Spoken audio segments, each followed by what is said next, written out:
Anyways, how are you? I'm good. Good. Let me get my cup. Oh, yeah. Shit, you know what? That's a fuck up. I need to have... See, I need That's to what I'm saying. You've got to work out your cup hand. I need to write back to these guys and say, motherfuckers, I need Big Wonder to go the other way. Oh, no, does that work? That works, It's the right hand mug. No, that's all right then. I guess because I'm trying to read it and going, well, I can't fucking read it. Can you read mine? Perfect. Yeah, all bases are covered. So I thought I might start with how we met, which was through Julia.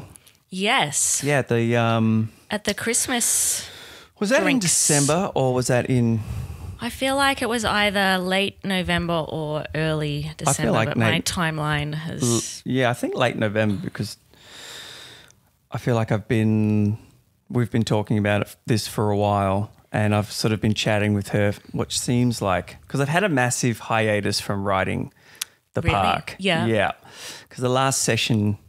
so you know how you buy like the 2 blocks with her and your initial sort of startup. I did the first one, went away, did all the notes, came back, had the second session and her notes were like extensive, you know, great notes. Like I have nothing but good things to say about the fine tooth comb that she's brought to it. Yeah. And I just went, oh man, it just seemed like a lot. And I kind of felt like I was at that point where I need someone else to step in now. Like I'd love a co-writer, you know? But I started this weekend again. It's not as hard as I made it out. Draft-wise, where are you at? I have no idea. Okay. But let's define a draft first because I feel sometimes I might be... Grabs coffee. Yeah, I might be... talking out of turn. To me, a draft is like as soon as you start making changes to the first run at it, like the first official completed thing. Yeah. Go back and you start doing something else. That's a second draft, right? Yep. Even if it's like 3 scenes got changed. Yeah, I feel the same way. Right. Okay. Yeah. So I'd probably be at like 15, 16. Yeah. And you've done that all on your own, pretty much. No, I mean, yes and no. Like I've community tested it with a bunch of friends, you know, but I also paid a mate of mine who's a very talented little writer and he has a paid service where he goes and... To do coverage. Proofread and also like he gave me a 10-page report. Like this could be worked on, this is great, this is bad, you're missing a story link here and maybe the world could be expanded here and your structure is off here and it's great here. Like because I had never... It's my first, like I had written the treatment to a short film that I made in 2018, but I got a friend to write the dialogue, you know, someone who was a writer. Yeah.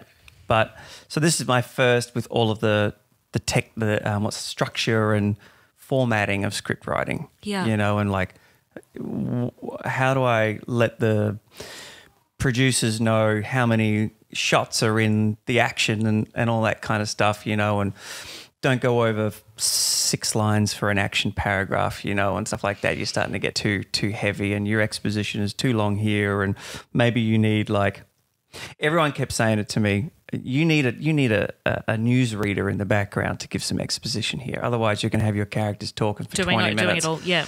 You know, and so anyway, so I took on her notes and I'm finally back in it, but it feels like it's been ages since I saw you and that's how that whole tangent started. We were working out when we caught up. Yeah. Or met, I should say. Yeah. No, it's really interesting because I've been working with Julia since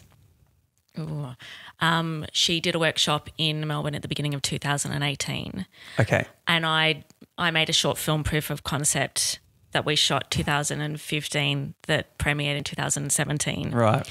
And had been thinking about this series I wanted to make from that short film since that time, since I wrote the So you made a proof of concept called Proof of Concept? No, I made a proof of concept called In Life Today. Oh, okay, right. Yeah, no, that would be meta, hey, no.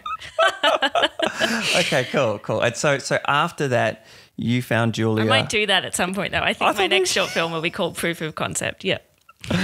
And how did you find her? Like not how do you find her, but how did you come across her? I came across her, I think, do you know an actress, Simone Ball? Not off the top of my head, but yeah. So I'm pretty sure she got in touch with me on Facebook and said, Julie is coming to do this workshop. I think it might be something you'd be interested in. Right. And I can definitely count the times in my life when people have suggested something and I've just gone with it. Mm-hmm. And that's pretty much what I did. Good. And so at that point, we were working on a one-page pitch, and it was pitched more for film. And I contacted her and said, look, I want to work on a pilot for a TV series. And she was like, great, bring that along because it just means we can cover more different things in the workshop. And I've sort of touched base with her probably every 3 or 4 months since then. But it is that thing of you doing it on your own. So how quickly it progresses or doesn't progress is completely up to you. Yeah, it is. Yep. And that's that whole time thing that we keep talking about. Where do we find the time to fucking I feel like it's a conversation that is coming up more and more and more in like amongst the actors and creators, because the cost of living is increasing and the saturation is going to a different place, and you have all of these artists who are now having to create their own content because they're not getting, auditions or work or whatever. Yeah. So how do I afford to live in a city where there's work, but also keep creating and learning? Because now I have to learn how to write. Now I have to learn how to produce. Maybe I have to learn how to edit, and maybe I'm going to have to learn how to shoot the fucking thing too. Yeah. But in order for me to have content, how am I going to do all these things? And oh, wait, snap, I've got a kid coming on the way too, and the fucking market just fell out of the floor. Do you know what I mean? So absolutely. Time. Like we're all sitting down reading like all these books on time management and Tim Ferriss' 4-hour work week and fucking. Yeah, I heard you talking about that on another podcast. I actually wrote that down for one to read because I've heard about it before but not read it.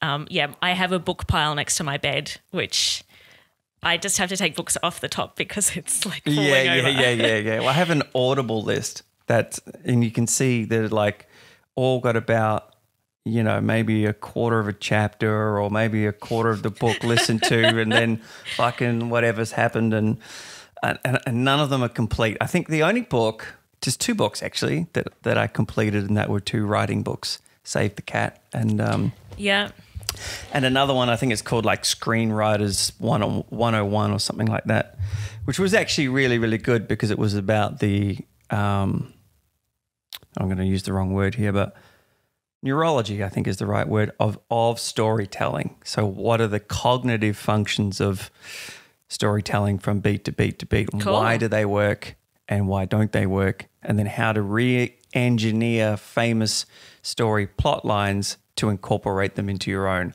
Why did they work? Great. It's so that whole thing like, every scene's about sex and conflict. On a Freudian kind of level. Yeah. And it still applies today, seemingly, but it's less and less to real life, I think. Do you know what I mean? Like we were talking before about... I was about to touch on that because because life is different now, so therefore the stories we tell reflect that life back, and also ideally you want your stories to be reflecting the future that you want to live in, so they're geared towards that as well. So but there's this hard, like there's, whenever you go hard one way, you'll get an opposing force the other way. So like Once Upon a Time in Hollywood is a prime example, I think, of an opposing force the other way. It's like an all-white, all-American Hollywood in the golden era, or just shy of, and it's crushing at the awards. Yeah. And I'm a big fan, massive fan. I've seen it twice. Yeah. I love it. And you know what? Great, because I'm heavily opposed to diversity for diversity's sake and a hypersensitivity. But my wife and I were talking about it today, just saying, it's interesting, like Brad Pitt is crushing it. Is it the best performance he's ever done?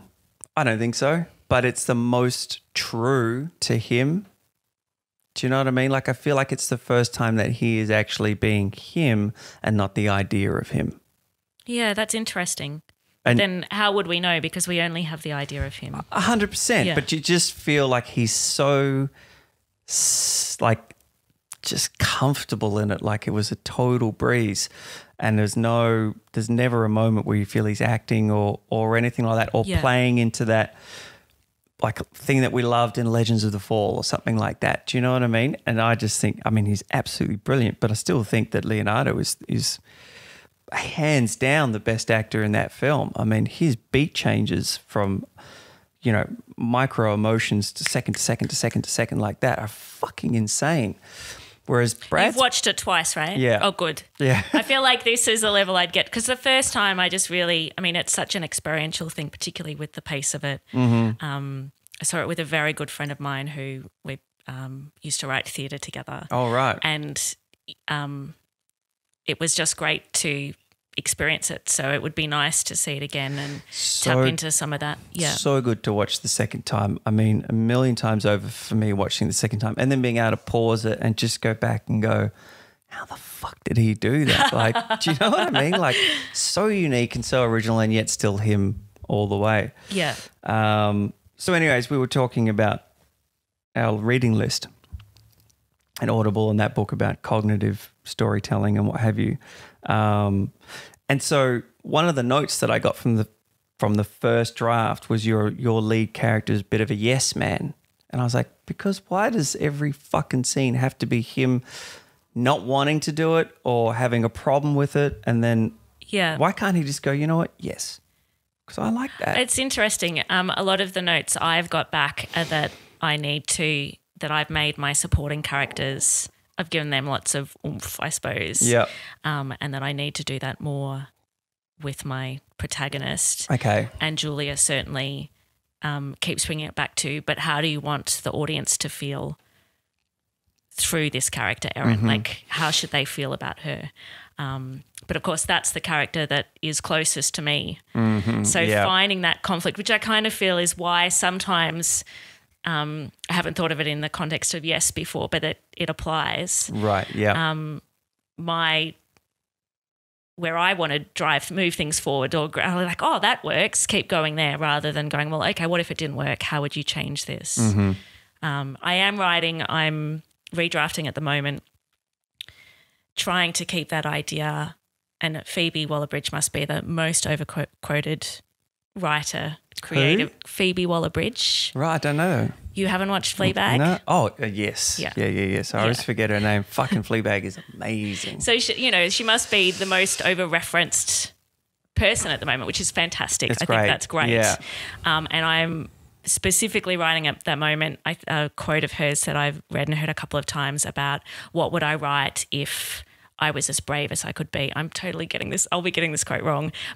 So this is my interpretation of it. But as brave as I could be and really didn't care what people thought, how would I write? Right. And so I'm trying to bring that element into my protagonist. That's awesome. Okay, what could I do? And I think, we're socialised, particularly as actors and creatives, to collaborate and support the storytelling method, or, work together.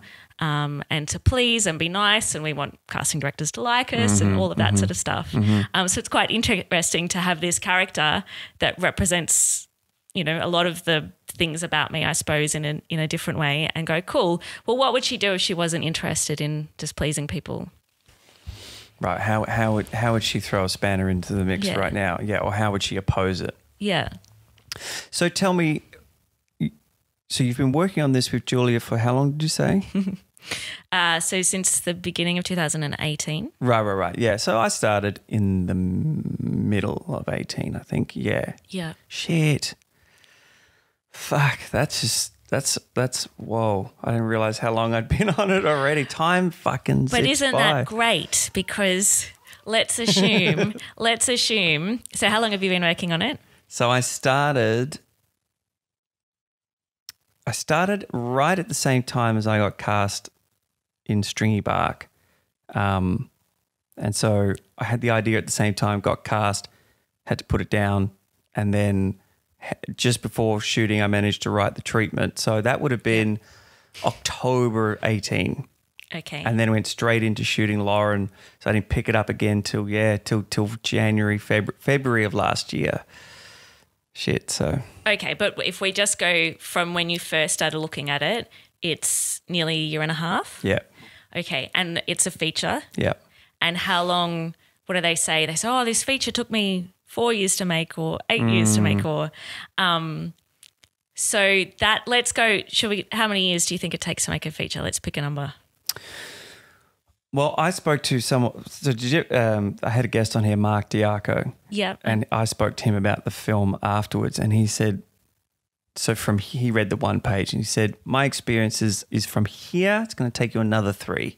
So let's say 5 years. Yeah. But it's exciting then. If you're like, oh, thank God I started back in 2018 because, and obviously it's all the time in post. So you should be shooting it. That's exciting. That means you're shooting what? Early 21. Maybe, hopefully. Hopefully if Julia does her job. No, I'm just kidding, Julia. Come on, Julia. Get to it. So where are you at with yours then? And you said it was a feature or a series? No, it's a half-hour dark comedy television series. So like how many episodes? 6. Right. For season 1. That's a dumb thing to say, obviously.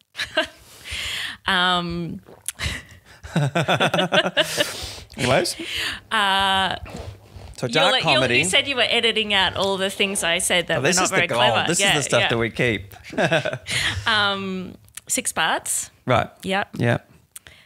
What was the next question? Tell me about it. Like, what's the whole premise? Like, so it's called In Light Today. Mm-hmm. It's a dark comedy series about a 30-something primary school relief teacher who is dead set on making the world a better place. Good for her. Good for her. Unbeknownst to her, some of the people closest to her are actively, for various reasons, trying to stop her. Okay, right. And we follow her journey as she does everything she can really to make a difference to the world and all the things that are wrong in the world. Okay. Here in Melbourne? Like it's an Australian things that are wrong in the world. Yeah, no, yeah. It's set in Melbourne, but she's certainly working on a global level. But the more people you speak to people, there's so many things that we care about and that we wish we could make a difference about. And it's interesting to me what makes the difference for us. So when we go from I'm one person, I can't do anything, to when we go, well, I'm one person, but if I don't do anything, I can't live with myself. Yeah. I'm one person, but that's where it starts. Where on that scale people are. It's fucking daunting. And what moves them up and down, why we move, what propels us. And so, I mean, it's a comedy. I made it sound very serious. No, but it's like, excuse me, I feel like that's a new trend of sort of blending things like, it's Afterlife. Have you watched that? Ricky Gervais, yes, yeah. Incredibly funny, but at the same time devastating. Yeah. And I love that. Sex Education is like that. Have you ever watched that? I haven't watched Sex Education, Fuck, it's so good. That's next on my list. On the list. And Fleabag is the same. Real, his dad and the relationship there, and particularly the second season of Fleabag. I enjoyed the first one, but the second one was she really found her stride. Yeah. So that's great. So I think who the fuck am I? But I think I would say that you're bang on with the sort of the flavour of it. Well, I like you already. So yeah. But don't you think, it's like dramedies, I guess they're calling them, and black comedy can still be just a heavy comedy without the drama. Do you know what I mean? Well, things, I guess in terms of tone, a show that I really, really love that Julie actually recommended I watch is End of the Fucking World. Great show. Both seasons. Just I started watching that and I was like, God, how is this funny? I didn't know anything about it. Again, Julie had said watch it and I just watched it. I prefer to do that with films. I prefer to not to know what's going to happen. It is really nice to get that surprise, isn't it? Yeah. So my first thought was how do they make this funny? But they do. And it's light and it's beautiful and it's painful and it makes us think, and that's what I want to be doing. Yeah. And a lot of the what makes that show funny is just incredible cinematography and editing. you know, with that sort of negative space feel, cut to, and their expressions, the two of them are just on point. Ozzy Osbourne just used her in his latest music video. Actually, really? I just saw clips of it the other day. I thought, that's fucking perfect. She's so good for that. Do you remember her from Hannah? Did you see Hannah with Saoirse Ronan? No. Oh, really? Epic action film from 2011. Don't know who directed it, but it's Eric Bana, Cate Blanchett, Saoirse Ronan. I don't think I even heard of it. Oh, it's great. And Chemical Brothers did the whole soundtrack for it. It's fucking next level. It's a great, great film. And it's about this sort of like genetically engineered child who's the daughter of a spy. And they live out in the woods, and then it's time for her to come back into the world, and everyone's trying to kill her. Oh, I mean, that sounds really cool. Yeah, but it's all like in Germany and like that kind of, you know, trancey music and spun out. Cate Blanchett is fucking amazing in it. Why did I tangent to that? I don't know, but speaking of... The girl from End of the Fucking World, that was her breakout. Yeah. She's in that. Oh, okay. Yeah. So how long do you think she'd been doing it before she had her breakout? Well, she's 28 now. She's playing. Is she 28? Yeah, she's actually so much older than you think. So she would have been. Well, that's good because I'm 28. So that means, you know. We're just stepping into adulthood. Do you like, because how long you've been acting for a bit? I've been acting for about 25 years. Right. And because I didn't come to it till I was late. So I probably have a similar, like the loop that actors go through of positive, negative, positive, negative. But mine is, did I leave my run too late? Did I leave it too late? Did I leave it too late? No, you're right. If you were going to do it, you would have done it, but you didn't do it. So it's great. You're here. This is amazing. Oh, you got a part. Oh, I don't get a part for 6 months. Fuck, did I leave my run too late? I'm getting older. There's more wrinkles. You know, I get this constant cycle. But I imagine if you're on the far side and you've been in it for ages, if it was going to happen, it would have happened. And then you get a win. I think the cycle continues. I do know at one point, I described to someone last year that I feel like the circle used to be like this. I'm like, you know, is there any point? Why am I doing this? Should I keep trying? Yes. What am I doing? What am I doing with my life? And it became, at some point, I know maybe it was 5 years ago, I was like, oh, great. I've stopped going around that circle. I'm good. Mm-hmm. I know this is what I'm doing now. I'm not going to question it again. I'm not going to question if I need to be starting a career in something else, if this is worth it. I'm done questioning it. Oh, isn't that nice? I don't know how that didn't last very long. And particularly last year, I felt like the circles were smaller and super fast. So literally I'd go from 1 week where I was like, this is it. And, you know, and it doesn't seem to be necessarily a reflection of how much work you're doing or what you're creating, which I also find really interesting, that, you know, the downward part of the circle isn't just when you're between jobs or between auditions, or I don't know if that's how you feel. 100%. I think I've said this on the podcast. I've certainly said it to the people around me. Last year was very bittersweet for me because I didn't work on anything.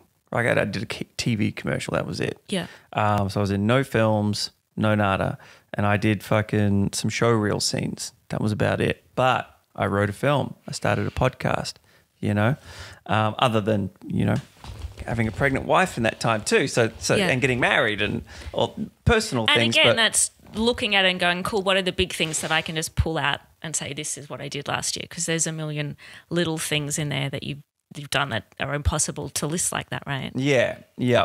But you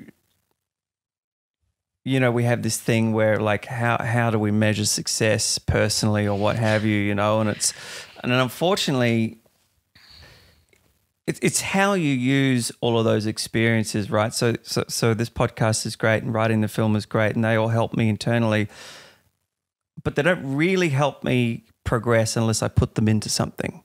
You know, so unless that film gets made or unless the podcast gets sponsored or what have you. So they've been fun. Do you believe that? In terms of career progress, but if someone was what was I listening to recently? A podcast Audrey helps actors with Carmen from Glow. Brittany, right. the actress is Brittany Young. Mm-hmm. And she was probably quoting someone else. So I'm quoting her, quoting someone else. But she said the machine is working. Oh, I'm getting all my quotes wrong today. The machine is working even if you can't see that it's working. That was not what she said. No, but it's I know that effect. Well, that's that accumulative effect of everything that you're doing. Yeah. But if you don't go and put them somewhere and make something manifest out of them, sure. That's what I'm saying. So that's what I mean. Like, I might look at that year like just gone as bittersweet in terms of just being a bit, I don't want to say ungrateful, but you know what I mean? A bit like just wanting more, just, you know, but I never made a film. I never made something. Yeah. Because I'm an actor over here, you know what I mean? But that's fine. But you're what we were talking about before with the cycle. I will do it like within like half an hour. You know what I mean? Like it'll be like this little flash in the pan where I'll be like, God damn it. But wait, Josh, you know, and it's autopilot. I don't actually think that's a cycle. I think that's a dot. It's crazy, yeah. But I'm surprised that it still happens because of how quickly. But I did a lot of that kind of work before I became an actor in sort of setting myself up to not be a ungrateful person. You know what I mean? Because there's just so many good things to be grateful for. Blah, blah, blah, la-di-da-da. No, but I know it's most overused word, gratitude. Isn't it? Organic. But yeah, it's when there's definitely a shift, I think, whatever you're trying to achieve with your life, where you go from really desperately trying to achieve that thing and not sure why you're not further along or why it's not working, to when you realise, the first time you realise that you actually we have an inordinate amount of things to be incredibly grateful for. And then once you've made that step, then it kind of puts everything else in perspective, and you obviously need to come back to that point, which is why it's good to continue to be grateful.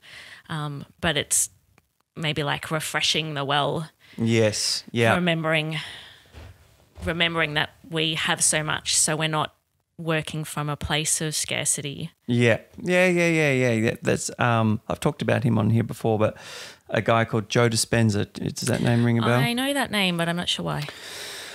I don't know what you would call him. I mean, I don't want to say he's a motivational guy. He's kind of like, this is not what he is, but like a fucking meditation expert, right? Yeah. With a, PhD in brain neurology and what have you. But he travels the world teaching people how to not only meditate but heal themselves through meditation. He broke his spine in a riding accident like 20 years ago, and he healed his spine through meditation. Yeah. But he why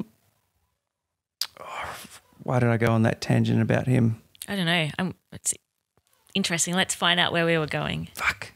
He said something. I talked about gratitude and how coming back to gratitude can help you feel like you're not working from a place of scarcity. That's right. So he says, why not, a lot of people reach out to meditation or what have you when they're in a place of peril and stress and trauma, but how much more you can get from it if you come to it from a place of gratitude and abundance. If you're already there, then you throw that on top. You can really create whatever you want. And he has a great book. If you haven't, well, you should definitely check it out. An actor put me onto it because I had we were talking about that circular thing going on. Why didn't I do this and this when I was younger and blah, blah, blah, blah, blah. And he said there's a book called Breaking the Habit of Being Yourself. Oh, great. All that shit that you're holding on to from the old you, even I most definitely suffered, I don't say suffer, but had like a body dysmorphic type thing going on because when I was young, I was like 61 kilos at about 6 foot until I was about 23. I'm about 20 kilos heavier now. Like I was just writing to someone about it the other day, and it wasn't until a couple of years ago when I read that book and I realized that there was an element of that I was still looking in the mirror and seeing the skinny guy. Yeah. You know, not obviously not a bodybuilder or anything now, but 20 kilos is a lot. Still seeing that and then identifying with what that is actually called and what's happening, but on a cellular level and neural pathways and all that kind of stuff. So the book is really, really, that changed my whole and helped me with the acting thing. That's gone. This is now. You're doing it now. You didn't do it then because you weren't going to, and you weren't ready. But now you're ready, so you're doing it. Just get on with it. Yeah. You know? And also, I think it's nice to remember that idea of, if we could have done it earlier, we would have. Yeah. 100%. For me, it was, I tried a couple of times. I mean, I wanted to be an actor since I was 6 years old. Yeah. And I did. I was like in school stuff, but when I came out of year 8, I'd been in a big school play and a Rock of Stedford, and I was doing that. I was like, yes, this is happening. I'm going to be an actor. And then I changed schools and was just fucking beaten Sorry, up. I'm worried about gulping in the mic. That's all right. Promoting the show but not gulping in the mic. It was really frowned upon at the school I went to. So I was, bullied for being artistic, and I just dropped the acting thing. And that took me until I was 33 to get over. But I had a couple of cracks at it through my 20s, and just fear took over, and there was just no way I was going to do it. So, I come back to the place, mate, if you were going to do it, then you fucking would have. You wanted to do it. Yeah. But if you just didn't have it, now you do. And I always think that this is a funny story, but when I finally did I'll decide if it's funny. Yeah. You tell me. I used to think that, I don't know, I have said this on the podcast before, but I used to think I was doing such a good job at acting when I first started, because I was so impressed that I was finally doing it. I was like, buddy. It's funny that you say that. I was about to say, I could just tell that story about when, and I was like, no, I don't need to tell that. And then you've pretty much gone to the same place. I know when I was at university and I had my first agent, and I was so ready to act. And I couldn't understand why I wasn't getting auditions and why it wasn't happening. I was so ready and so willing, and I just had the time and, still living with my parents, I was ready. And then about 10 years later, I was like, I wasn't a very good actor. And I often think, of that when I'm like, why hasn't this happened? And it's like, how are you going to feel about this moment 10 years from now? And I guess that's that thing where they say, find your fear. Why isn't this thing happening? You're afraid of this thing not happening, and go in that direction, because that's the thing you need to learn. Right. Like, give me an example. Okay. Well, okay. Every time I don't work on the pilot, and there are lots of things in my life that are preventing me from doing that at the moment, time-wise. Yeah.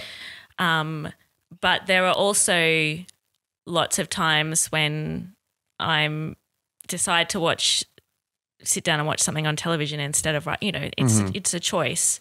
And part of the reason, there are lots of reasons for not writing, but I'm absolutely 100% sure that one of them is, okay, let's follow this through. When you have this script ready to the best of its ability, and you attach a producer, and then a network picks it up, and then it gets shot, and then all of those things that I genuinely want are very, very scary. And so that is like an invisible block, an invisible shield that you need to break through to keep working forward. And so, it is a thing of what am I stopping myself from doing? And if you look at that and go, well, why am I stopping myself from doing that? And, there are all sorts of things that stop you, but following through. And most often it's fear of something, and it's telling you that if you go in that direction, you will grow, you will learn more. You ubiquitous fear of failure that we have, just because of it, the creative spectrum that we live in, where everyone says there's like 0.5% chance that you're going to make it. that's an incredible weight that comes in on top of all of us. Like, everything around you, everything you read is like all the people who have made it are saying, crack on. And then everyone else is saying, it's probably not going to happen. Yeah, come on, give up. You know, and even agents, you know, they're surprisingly not in the business of optimism. You know what I mean? They're so cynical. Which potentially you can understand. They've seen so many fail. Yeah, I mean, their bread and butter is failures. You know, like especially in Australia where there's maybe 10 agencies. Fail is a really strong word, but see, a lot of people continue to try to work on their goals and perhaps not have the progression that they want to have. Yeah. You said something that made me. Yeah, again, it's I just keep coming back to this idea. You said something earlier about how we define success. Oh, yeah. And that for me at the moment is really big. As in it's a question that you're asking yourself? It's a question I'm asking, and it's something I'm trying to face. Okay. Have you got an answer? No, I just feel like you just get tidbits, right? You just get like little bits given to you. You're like, oh, maybe that's why. Maybe that's what I should be doing. But I worked really hard last year. I kind of freaked out on my way around the circle and was like, oh my God, you got to do more. So I created and shot 3 small projects. Which is awesome. Like that's epic. Now in various stages of being. One we finished a couple of weeks ago, a short film I worked on with Susan Earle, who's a fantastic director-writer and is in the festival circuit. But anyway, last year I went into overdrive to try to make things happen. And I would see people and they're like, oh, you're doing so much. It's great. You must feel really great about the success you're having. And I didn't feel that way. I just felt like I was desperately trying to make things happen. So you said the same thing to me when we met and you were like, did I? You're doing so much. Like, how are you finding the time to do this? And you were the second person within a couple of days who had said it. And no one's ever said that to me in my life because I'm very, like, generally pretty, once upon a time, I didn't do a lot. You know, like I worked at sea, I worked for 3 months of the year and I partied for the rest of the time. I did fuck all. And I was trying to jam in as much as I fucking possibly could and have done for the last 2 years because I have this like fucking weight of like urgency because I didn't start till I was there already. Because I started so late.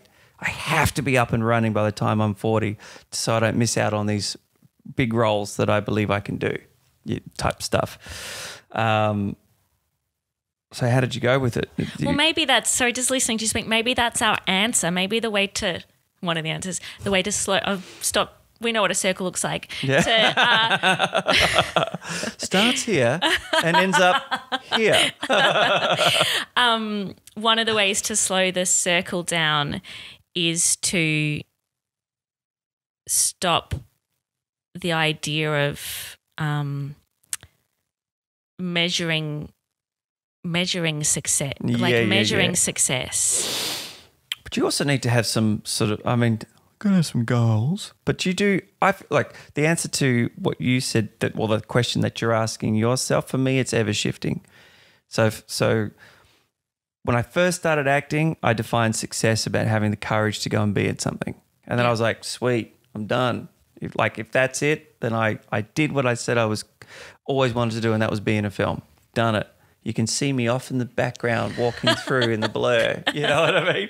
And then it was like, oh, I could probably do that again. So the next goal was to be the lead in something. Great. Did that. Of course, it was terrible. Okay, that's great. I've done it. Sweet. So if that's the last thing I do, I can now say that I have been paid to be an actor at some point in my life and there's proof that it happened. I'm good, you know? So it just keeps shifting. And now it's like I want to be able to provide for my family as an actor. That's the goal at the moment. But I have this thing that I hope never happens. I don't believe that being an entertainer is healthy. And I'm going to maybe put myself right out on the edge here. Because if I listen to a lot of actors and performers and what have you who are like, I just want to give the audience what they want and I want to entertain people. And I feel that's a slippery slope to doing things that you don't believe in, that you don't love, and you get that cliche of depression and what have you, because now they're doing what, the fucking reviews or the data that they've collected on that person's target audience says they want to see from them. Just fucking do what you want to do.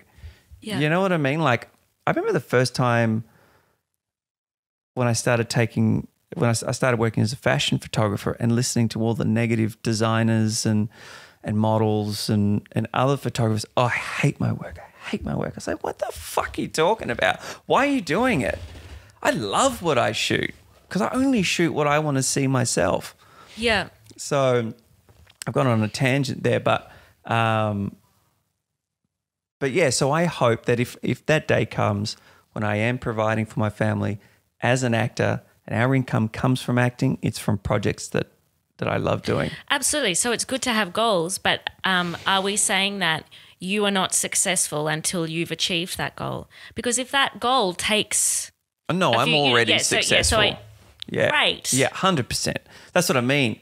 I keep, I'm hitting these things and going, that's it. If someone said that was your last day, I'd be like, oh, I'm good with that. Yeah. So it's evolving, because otherwise, like, why am I still doing it? You know what I mean? So I'm stoked, but I will say this, that I never ever used to think about, I was never afraid of dying, like, oh my God, I've only got so many days on this earth and what have you. But now, because I'm finally because I always wanted to be a creative professionally. Like when I was like 4, I wanted to be a comic book drawer. Like I was drawing comics and went and studied art and was always about At pens. 4? No. Like I drew all the way through and then studied advanced art and design, and I was going to be a comic book drawer. At 4 I was in protege, So I always wanted to be a creative. So, but I just abandoned it through all of my 20s. I just didn't believe that it was going to happen. And then when I finally did it and made that decision, then I was like, oh shit, now I have something that I really don't want to lose, and I don't want to know that it's over. You know what I mean? So it's just a funny, because before I was just meandering through life and drinking and partying and trying to get laid and avoiding my parents, you know what I mean? And just traveling around. Yeah, I don't know. Like everyone's experience is so unique, right? I don't know how much the fear of death drives me. I had a car accident when I was 10 that was pretty bad. And in the aftermath and the healing and the years following that, I was obsessed with death. Right. And there was one night, wow, things you share on a podcast. There was one night where I didn't want to go to sleep. We had a barbecue at our family home, and I didn't want to go to sleep because I was afraid that if I went to sleep, either I wouldn't wake up or I would wake up and everyone would be dead. Wow, that's a bit dark. That's dark as hell. But so I was just obsessed with it for a while. And then so I guess part of my journey for me, and that really drove me every day. It's like, okay, what are you doing today? What's today about? Why are you here? Which is kind of good. Which definitely has some positives to it. But it took me, it took me a couple of decades to really find a place where that was a healthy positive and where I'd really address that. Yeah. And so I feel like maybe I really focused on that and I've released that a bit. I'm sure I'll come around to where, you always have moments where mortality looms larger than others. But I feel like that potentially drives me less at the moment. Right. Yeah. Yeah. I have this thing where I base all my decisions on, will I regret it if I don't? Yeah. And that pretty much decides most of my major decisions, So when I first started acting, I remember going for my first acting class, and it was a private lesson, right? So it was just me and one other person, and I am fucking pouring with sweat in my car, terrified. And, you know, and you get in there and you realize it's okay and no one gives a shit and no one's ever going to see the footage except you in the dark crying. No. But I made a deal with myself that I would never, ever back out of an audition once it was, you know, through fear.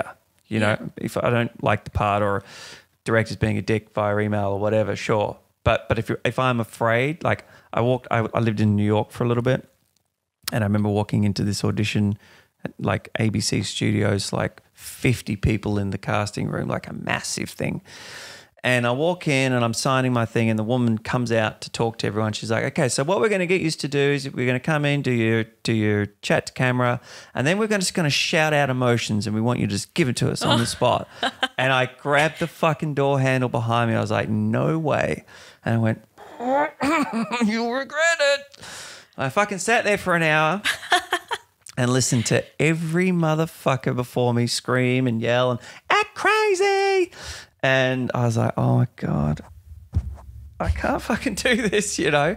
And I got there and I was like, well, I'm just going to do it in complete silence. That was maybe the only person. I never got the part, but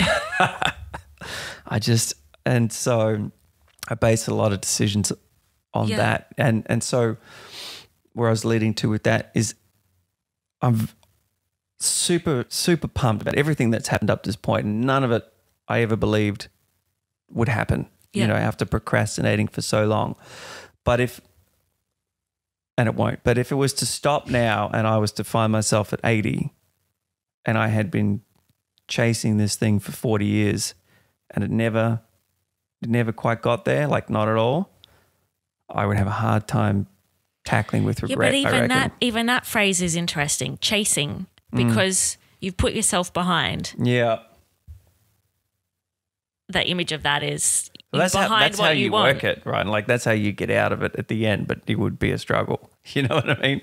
You got to. Someone said it the other day. The best thing to invest in is yourself. Yeah. Like as that's one of those meme type things that people post on their Monday gratitudes or whatever. Yeah. Yeah. I don't think you would. I don't think you would get to 80 and say I've spent 40 years chasing it, because you get to the point where maybe it takes a week or a month or whatever, you come around the circle and you're like, oh, I feel like, and then you come out and you learn stuff. I'm just tracing circles again. You learn new things that take you around again. I'm sure people do look back and have regrets and say they wanted to achieve something that perhaps they didn't. But I guess hopefully ultimately as creatives, we're not just doing this for a big break, right? For the break, right? Yeah.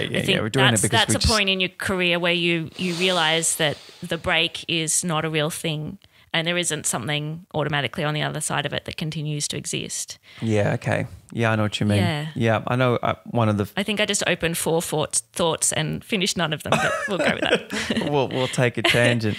But no, like I listened to Dustin Hoffman talk on his masterclass, and he has the perspective of being incredibly successful. Yeah. But he did say, he was at it for 10, 11 years before The Graduate. Yeah.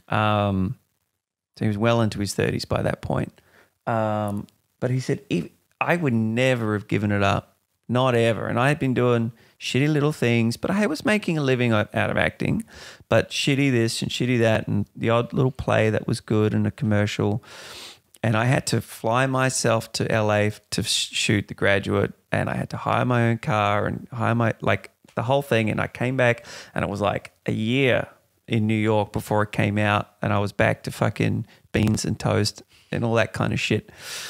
And I still would never have given it up. I'd still be doing plays for nothing because it's in me. I cannot get rid of it. Not that I would want to. So that's kind of cool. But I'm sure there's plenty of bitter actors out there that never made it. But bitter's a choice.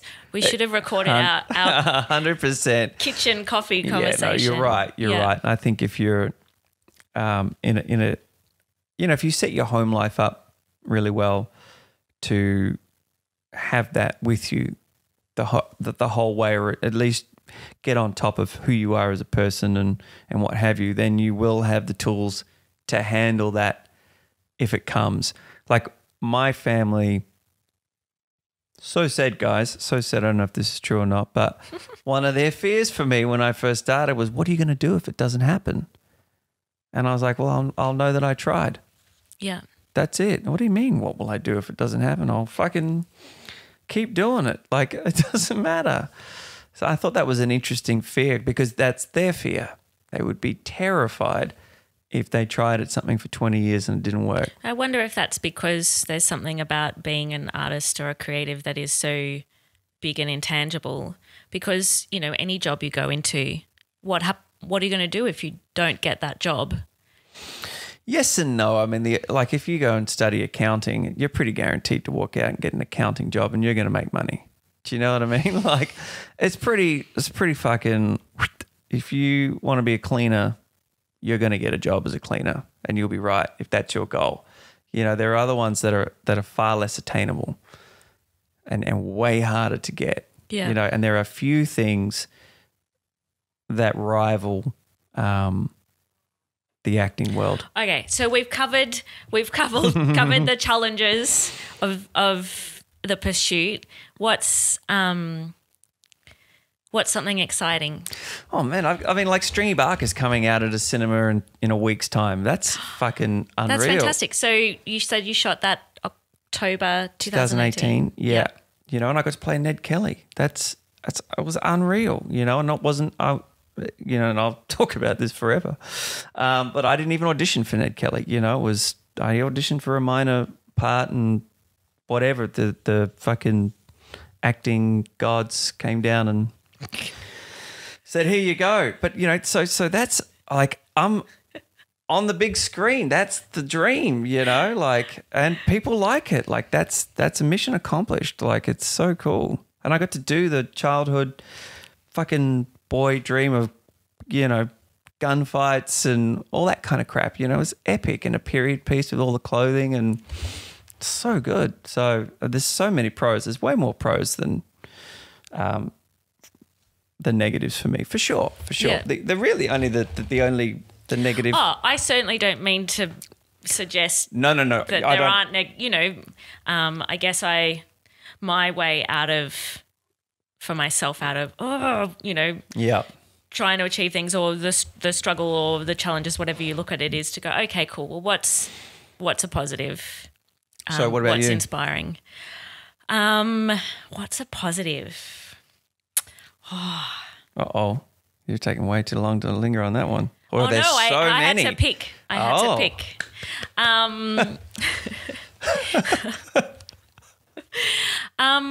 I am, it's interesting. It's the first year. So traditionally for me, after Christmas, I like to have a sort of quiet period where I reset my goals for the year and sort of recalibrate.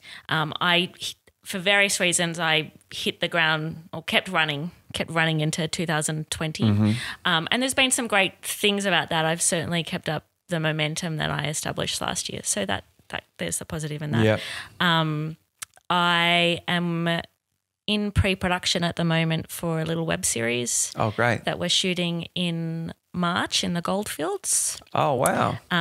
Which is there'll be really small episodes, but just something fun that I'm doing again. Susan will be directing. And you're acting in it? I'll be acting with another actress, Alice Bishop, and we're each having a go at writing some of the episodes. And it's all cast and ready to go? Yes. Well, it'll predominantly be us. The two of you? Yeah. Great. And it started last year. At the beginning of last year, I spoke to Susan and I spoke to Alice, and I was like, come on, let's pitch me some ideas and Mm-hmm. we'll make something happen. And that's growing, and other people have come on board, and that's really exciting. I've got 2 films in the festival circuit at the moment. Before I Go, which is a short film about mental health. it's about mental health in rural areas is one of the things it looks at, that I made with my creative partner, Nick Kane, who I run the Active Storytelling with. Right. And is that what you guys, sort of put the brakes on the podcast in order to go and do that? You sort of had a little video talking about we've got this new project and we're going to redirect our energies into something else. So it was really interesting that we started this conversation with you talking about the time and how do you find the time to do it. And I approached, and also finding people to collaborate with, I approached Nick in 2013 because I'd been looking for someone to collaborate with for a while, and we worked on a Fringe show together. And I was like, Nick, do you think maybe we should be creating something? And I think maybe it's a podcast. And he was like, yeah, and it's called the Active Storytelling, and it all sort of went from there. But one of our first goals when we were doing, well, what else would we want to do, was like, we should make films. And we published a podcast pretty much every month for about 4 years. That's incredible. Yeah, like that's like you must have got such a span of guests and what have you. Like there's I said this the other day, I felt really bad about not keeping a journal through my life, and I thought, you know what, like the podcast is actually becoming like this incredible journal about what's been happening. So awesome. Yeah, and I know when I met you and you said you were doing a podcast and you were doing yours weekly, and I was like, wow, that's amazing, because it is so much work to do. Yeah. And that in the end is the reason that we put it on hold.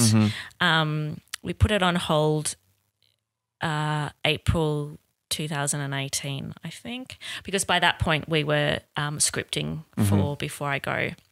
We worked on the script for, it must have been earlier than that. Oh, timeline's out. Which is a nice reason to put it on hold to go to. We just got to the point where to be creating a film together, it was too much to also be creating a monthly podcast together. But there's definitely bits of it that we miss, and we have a small but loyal audience and they miss us too. So hopefully we'll do a few sort of special podcasts this year. We've got to work out what that is. And as you would know, like, it really makes you think about what you want to be sharing and what stories you want to be bringing into the world and how you want people to connect with it in a way that is we've never videoed ours. We did some vlogs, but we didn't record the podcasts. But how you want people to be engaging with them and what they should take from it in a way that's different to your acting career. Yeah. Oh, that's interesting. Yeah. I know. So, like, yourself, you've obviously you do the research on how to build an audience and what are the do's and don'ts and what have you, and one of them is, what are you doing for that audience? Like, what are you giving back type thing, not just the gimmicks and what have you in order to get more followers. It's just like a me. It just runs out. So my hope is very much that this becomes a testing platform. Yeah, I heard you talk with one of your other podcasts too about getting people to collaborate and testing ideas. And totally. Yeah, I find that really interesting. Yeah, that way I can do the building of an audience and what have you, but also create something that becomes its own ecosystem for our level of just sort of peering out of the muck in order and getting that little bit of success, and hopefully one day it becomes a referral. Like, we're at a production meeting somewhere. What scripts have people got going on? Hey, I heard this script been spoken about on this podcast that I subscribe to. You should have a listen because it sounded like a good idea. Yeah. That'd be so cool. That idea you say about how the podcast is almost like a journal. And the thing about journals is that you discover your voice. And so after a couple of years we started the podcast because we really wanted to be connecting to people and finding out what drives them as storytellers. So for the first chapter of the podcast, we spoke to all sorts of people, not just actors and filmmakers, a heavy metal musician, an investigative journalist from The Age, which was amazing. But then we revisited and we're like, why are we really doing this? What do we really want to be doing? And we identified that we are really interested in what drives us. So human connection and the fact that we want to be creating art that has an impact on the world. So therefore those are the people we want to speak to. Mm-hmm. So we discovered that through the podcast, and that's what comes out through the films that we're making. Right. And obviously I'm working on other projects on the side with different people, and you're like, oh, what's the voice of those? It's kind of cool to discover, you know, as an actor, you're fitting into someone else's story. And you must have found this through writing your feature. As an actor, you fit into someone else's story. How do I bring my voice to their story? Yes. It's like, oh, well, actually, if I was creating the story, what stories am I telling? Like with your film, what's it asking, or what do you really want to be above and beyond the plot and, you know, all those good things? Why is it important to you to tell the story of the film that you're telling? I always said when I became an artist, and I've spoken about this on the podcast before, one of my favourite photographers, Richard Avedon, it's passed away since, but he did a what would you call it? A series of photographs for an exhibition, and I think it was called the Midwest or something like that. Anyways, one guy he took a photo of very quickly was days away from killing himself. And his sort of people went around and grabbed randoms and said, hey, would you like to come and have your photo taken? And fuck it, got this photo taken, and it sort of prolonged what he was going to do. And then he was flown out to New York to see the final product. And it was his photo was the first one as he walked into the room. And he was just like this dude with these incredible eyes. It's a fucking profound photo. And he said after that, he got his life together and he's reconnected with his family and all this kind of stuff. And I thought, I hope that one day I can change someone's life with art, you know? Yeah. So this film is about what's happening to the rhinos in Africa. And I can't do anything physically, and I don't feel that putting $10 in a fucking tin each week is enough. And I thought it does help. It does help. Like, yeah. I did 2 years of door-to-door charity work when I was younger. It does help, but I want to have a much more direct influence or somehow. So I thought, and there's so many people who don't know what's happening, even though on my feed, because now Google is sending me everything because of a search I did one day, I see how much of it is happening, and it's devastating. And there's, you know, they're on the fucking brink of extinction. And I thought, how can I turn this story into something that has been finessed by the cinematic wonder that gets itself out to people who would never have watched it?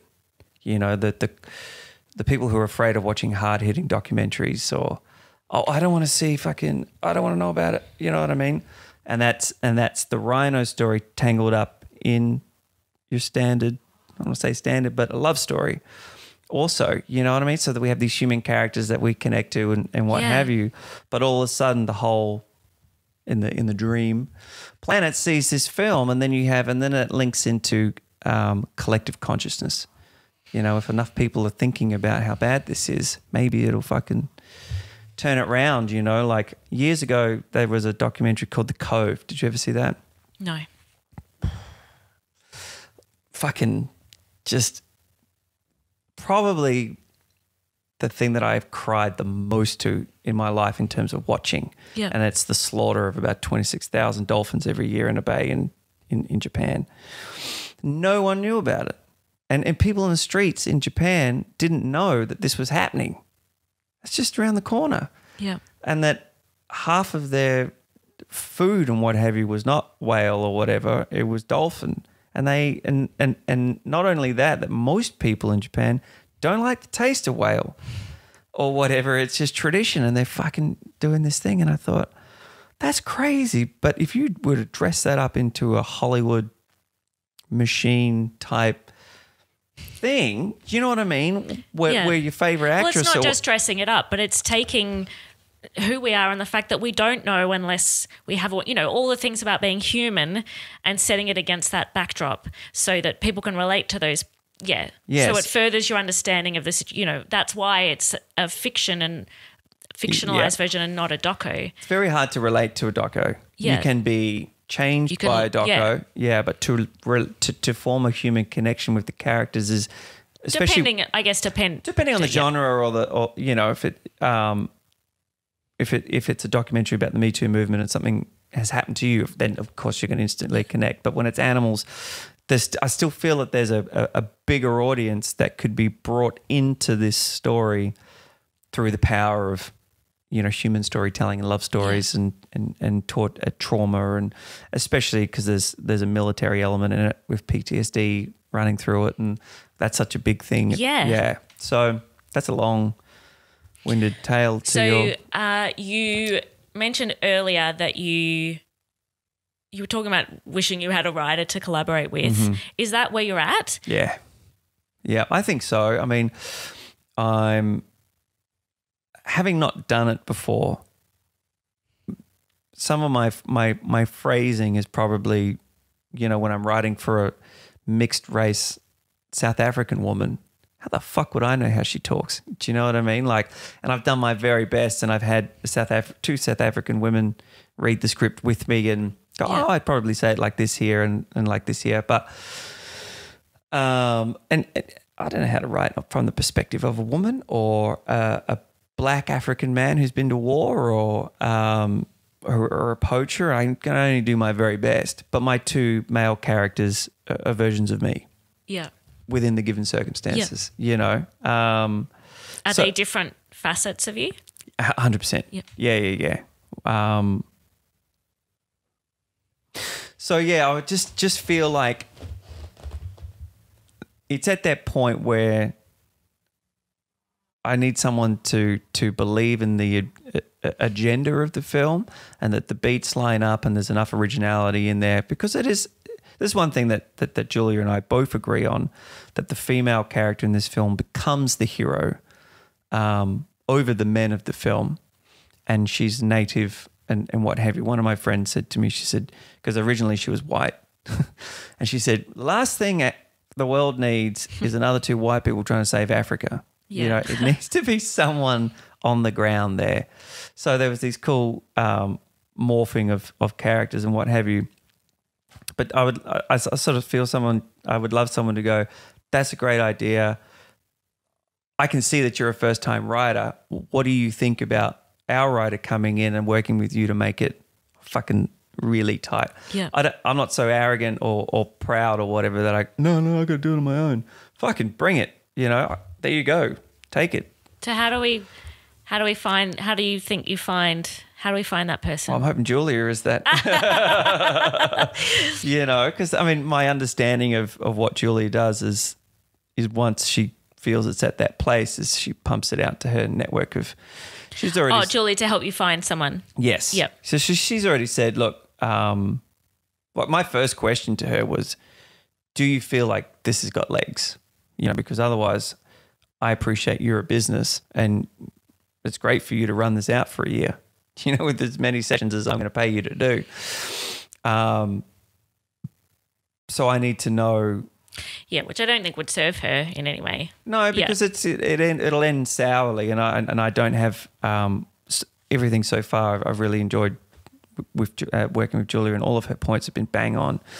But yeah, that was my first question. Like, is this even a good fucking idea? It's just a great idea. I haven't seen this anywhere. The way that you have your female lead set up and your male lead and what have you. Obviously, we're going to tweak all these things. But Netflix in South Africa is investing massively in South African talent and films and productions and what have you. So she's like, that's your in. Don't try and make it an Australian film. Make it a South African. Have you been to South Africa? I have, yeah, but very briefly. I used to work at sea. I was on ships for 8 years and picked up a ship there and brought it back to Albany in Western Australia. So they flew us over there and we had 3 days sort of chill time before. And do you feel like, I know you said you wanted to be an actor when you were 6 and that you went and did this other work and that you feel like potentially you came to it later, and your fear of the tiny circle is Is it too late? But can you look at the time that you spent doing that work and feel benefit from it? Totally. Yeah. I'm a huge advocate for being we are the sum of our experiences. Yeah. And my experiences have led me to where I am, and I'm really happy with who I am. You know what I mean? A lot of people don't see that, I feel, and they're bummed out about this and rah. I was like, yeah, but you're a really good fucking person. So everything that's happened to you, whether it was shitty or not, has made you the awesome person that you are now. So if it's a parent who is fucking you off or whatever, the way that you have grown out of opposition is because of that fact. So thank them for it. You know what I mean? Like, and I'm totally ripping that from Tony Robbins, but it was interesting. That's okay. I've been misquoting people all ripping stuff off and misquoting it all hour. I'm switching to my Iron Man for the boiling water. For the water. So what's the next move? You've got some stuff in post and you're in pre for some other things. Yeah. That's your year. Well, that's the start of the year. The big thing that's going on. So, yeah, this stuff about defining success. The thing I sort of want to address for the year, or really start to focus on, is my ability to articulate myself and to be comfortable with what I say and who I'm presenting to the world. So it's funny when you turn your attention to something and then opportunities come up, like being on someone else's podcast, for instance, where you have to do that thing. And obviously when we're hosting, we have more control over the podcast that we're creating. So this has been a really great test for me today. Oh, a test. Yeah, in some ways. To not take it over, try and take it over, or to be the guest as opposed to the host? Or? No, just to be comfortable and confident with what I'm saying, and not to say something and then go, oh God, why did you say that? Oh, okay. You could have said that better, and yeah, right. What will people think? And but so I wish I had that kind of audience. That you had that kind of that was a legitimate concern. But I think the 15 followers will forgive you.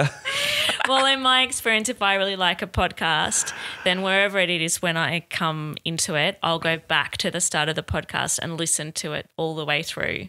So assuming that you keep podcasting and your audience keeps growing, maybe one day someone will listen to me. Anyway, right.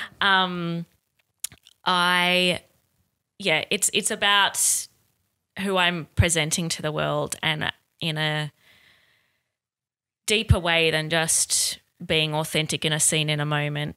How am I authentically connecting to the world and what I'm doing and the decisions that I'm making? So I feel like I've come into the year with a couple of projects already happening that I am instigating or creating with other people, but I am keen to, in a similar way, rebrand myself as an actor and a creative. So my public image.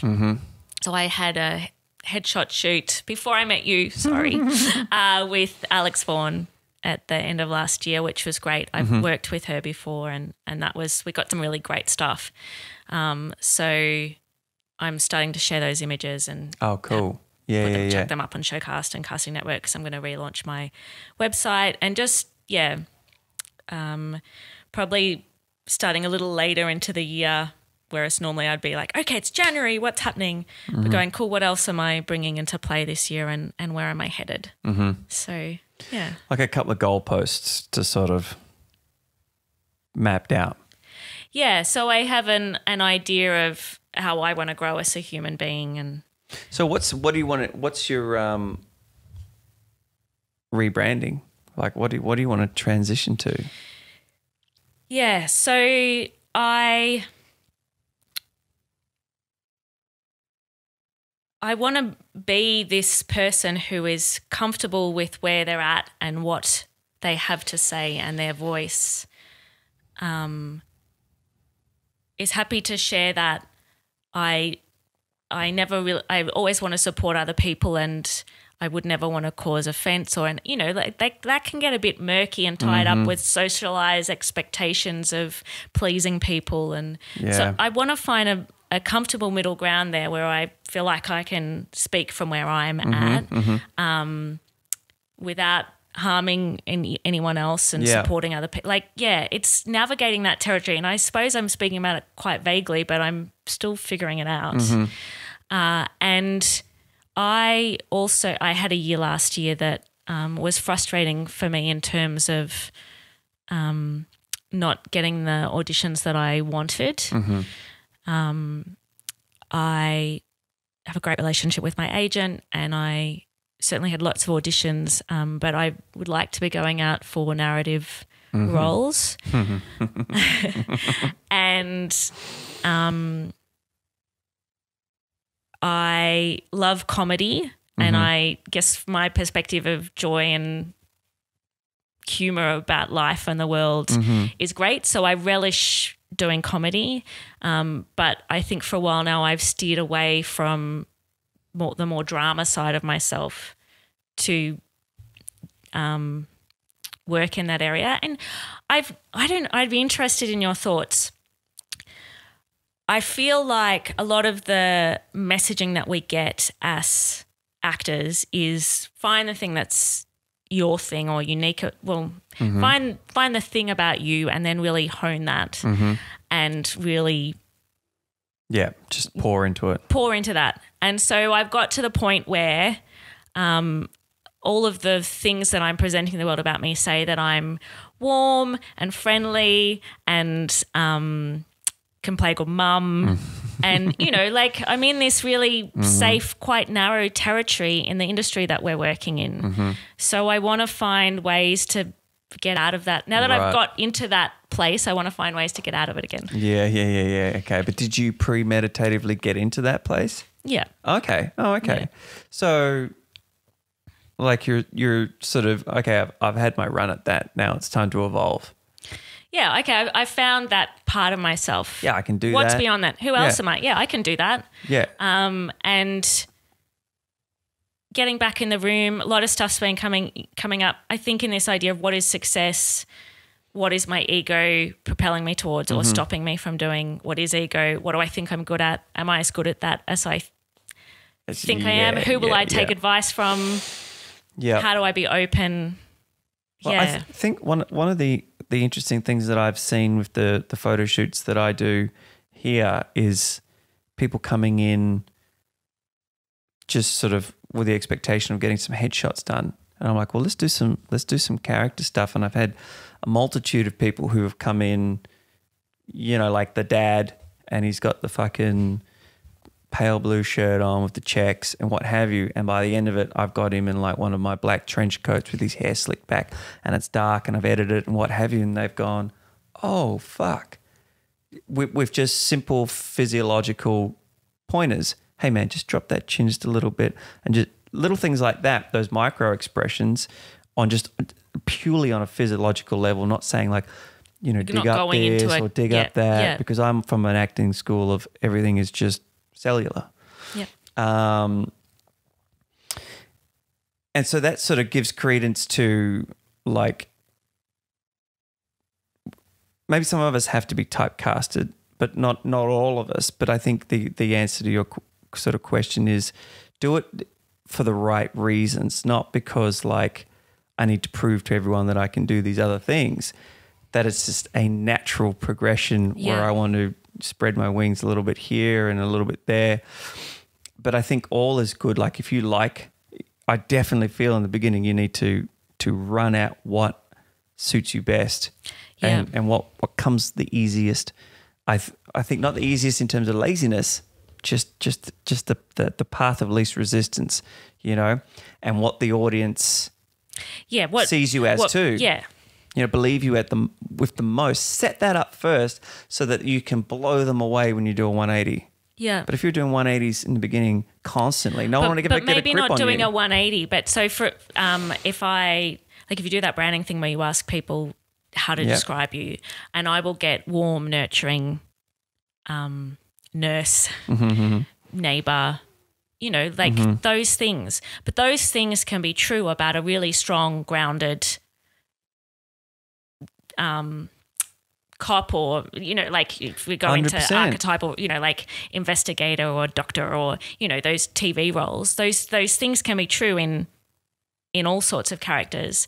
So I guess it's just finding out more about myself. You talk about how just with these physiological changes, you've changed this guy who looks completely different, and him, I bet him seeing himself through your eyes in that image reflects something new back to him, or Totally. confirms something. And that's sort of how I feel about this shoot that I had done. I was like, yeah, that's where those are some of the things about me that I want to surface, that I want to see when I look at myself or think about myself. Yeah. That's a great way to look at it.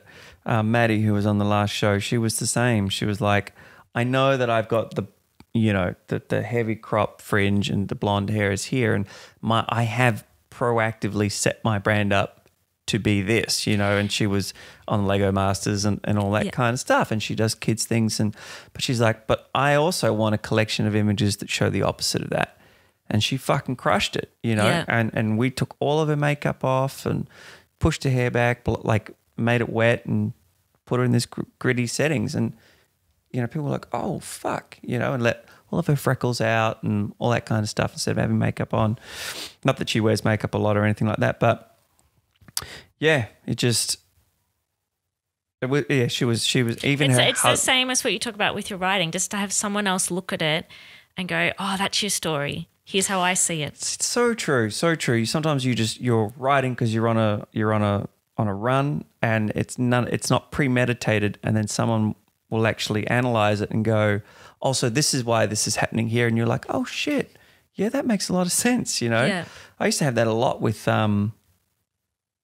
just compositional things from photos that I had taken. Where, do you know Liam Murphy? I know of Liam. Right. I took this photo. Do you know Miles Pollard? I know of Miles. Right. So, yeah. Miles is a pretty established actor. Yeah. McLeod's Daughters and all of that. Yeah. But he was my first proper acting coach. Yeah. And I did an editorial with him back when I was still in fashion. And I took him out to my childhood farm and had this whole fucking elaborate setup, and we did all these shots. And I was showing one of the photos to Liam, and he, like, I loved it, and I didn't, but I had planned it out, but not with the mathematical kind of planning of composition. It was just like, oh, you look good there. And then I had my dad in this like dark coat, like 100 meters away, coming out of the bush, and rah, rah, rah. And Liam was the only person to spot my dad. No one, everyone else gloss over it. And he's like, oh, because you've got this rule of diagonals or what have you, and da. And I was like, oh. So yeah, when someone's got that right training or eye or what have you to then go back over those moments is really, really interesting, just like you're talking about with the photos, and people see new things in you and what have you. Yeah. So, yeah, I don't know. I'm on a journey of discovery. Well, what you said before was really interesting, because there's an interesting character there who is the cop, and then we see the duality of her life when she comes home and she's a mother of 4, and she's doing these hectic fucking things through the night, and then she's taking kids to school in the morning and drawing and shit like that. You know, like often you see the cop as this, you know, like bone collector Angelina Jolie type thing, where she's just a fucking almost a schizo herself, living alone, you know, total dissociative kind of stuff. Yeah. And yeah, but also to see those characters where you don't necessarily see them as mothers, because you see guys who don't necessarily see what they're like, you know. You only see them in that one place. Yeah, you don't necessarily see them as a father. Yeah. But, you know, that's also what stories we're telling and what characters we're writing. And, it's interesting to now have a foot in both sides of that world. Totally. And when I feel that there's a stronger push for character duality, you know, where like Breaking Bad was really, and Sopranos was probably the first of it, you know, to see him as the dad and then as the mobster, you know, and then you have Breaking Bad. those are the prime, and it's a great trend. You know, my film Lauren that I did was about a serial killer who becomes a serial killer later in life through the release of childhood trauma. Wow. In a dream. So he's reliving those events and he's trying to apologize for killing his mother through trying to find a partner that looks like her. But then every time they reveal themselves to be not like her, he kills them when he relives the trauma of what his mother did to him. But he's aware of what's happening. This is a film you wrote or a film you're in? Or both? Both. Yeah, it's in post-production for the last 18 months. But I thought... I know how that feels. Yeah, I think everyone at this point does. I saw a mate of mine release a film that he made 4 years ago, and it's a 30-minute short, and it's finally out. And I thought, fuck, man, I feel that. I think the word short is misleading. Yeah. It's just a labor of love. But yes, so the duality of what is it like if this guy was actually just a regular dude who didn't grow up torturing animals and being weird and all that kind of Hannibal Lecter shit. He's been a really nice guy, and then he's flawed by his psychosis or psychology or what have you, and he's aware of what's happening, but he can't stop it. Yeah. I reckon that's probably a good place to... That we're aware of what's happening, but we can't stop it. Yeah. Yeah, actually, I think that's quite cool. Yeah. We're aware of the circle. Call this episode, not episode 16, episode circular. Thanks for coming down, man. I really appreciate it. Thank you so much for having me. This has been, really rewarding. Awesome. Thanks buddy. Bye-bye.